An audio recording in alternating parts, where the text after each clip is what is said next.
Everyone in the kitchen laughed, except her. "Come on, Maria," Chef Anton smirked, folding his arms. "Why don't you cook us something?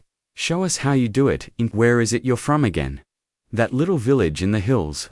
The laughter echoed off the stainless steel walls of La Lumiere, one of the most elite French restaurants in New York City. Maria stood quietly near the walk-in refrigerator, her cheeks reddening but her eyes steady.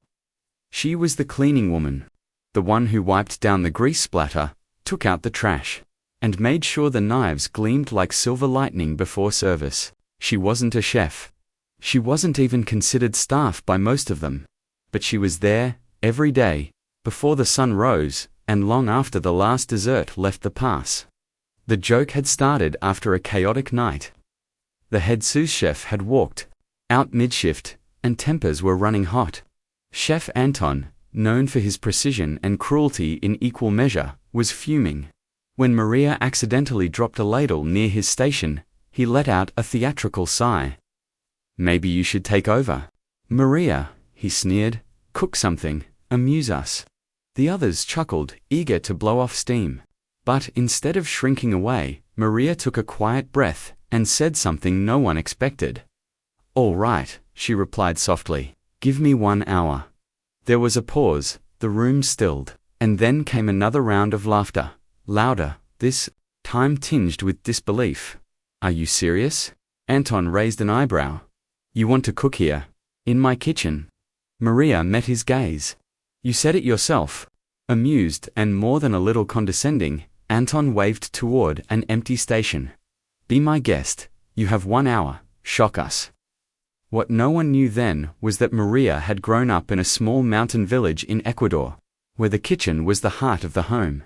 Her grandmother had been the village cook, feeding hundreds during festivals with recipes that went back generations. Maria had learned by fire and instinct, measuring by hand and heart. After moving to the US to support her family, she had taken any job she could, and La Lumiere had been the only one that didn't turn her away.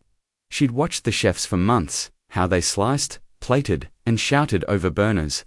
She'd cleaned up after them every night, memorizing what they discarded and what they revered, and now, for the first time, she had permission to step up. The chefs half watched, half ignored, as Maria moved quietly, selecting simple ingredients: sweet potatoes, shallots, garlic, cumin, fresh cilantro, limes, and a strange fruit mousse. Of the staff had dismissed Narangilla, a tart cousin of passionfruit she'd found in the market just days ago. She began to cook with a calm and clarity none of them expected. The scents that began to waft through the kitchen were warm, earthy, and unfamiliar, but undeniably mouth-watering. Anton's smirk faded as he watched her hands steady, precise, and confident. She ground spices with the back of a spoon, seared meat with a perfect crust, and stirred sauces with a patience that spoke of decades of tradition. When she plated the dish, the staff leaned in involuntarily. The final presentation wasn't flashy. No foams, no flowers, but it had soul. A roasted sweet potato mash with lime cilantro chutney, slow-cooked beef, marinated in narangilla juice, and a salsa of blistered shallots and garlic with a smoky cumin kick. Chef Anton, skeptical but intrigued, took the first bite. The room fell. Silent, he didn't speak for a moment. Then, another bite, and another. His eyes, usually cold and calculating, widened slightly. He looked up at Maria like he was seeing her for the first time. He didn't need to say anything. The empty plate spoke volumes. "Where did you learn to cook like this?"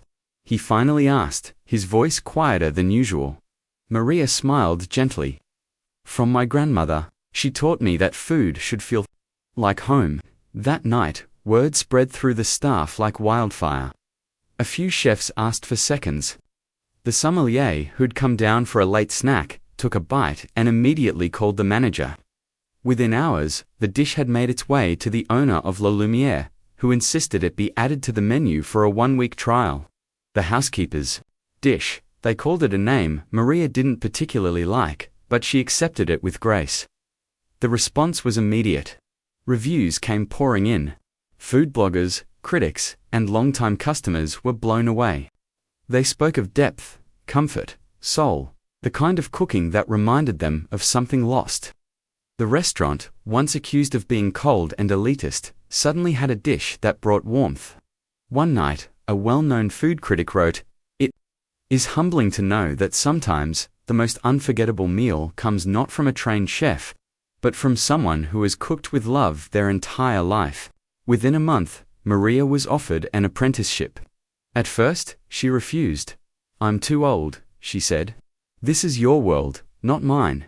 But the staff, now genuinely respectful, insisted. "You're exactly what this place needs," Anton said, no longer sneering. Maria accepted, not for fame or pride, but because she realized something important. The kitchen wasn't just about techniques or Michelin stars, it was about connection, and she had more of that in her soul than any degree could offer. Years later, Maria would open her own restaurant, a small, cozy place with no dress code and no reservations, just food that made people feel seen and safe. She called it a boiler's table, and on the wall, framed in the center, was a photo of her first dish at La Lumiere. Below it, a plaque read, "Cook with heart, and the world will taste it." Message: no one is just a cleaner, a waiter, or a background character.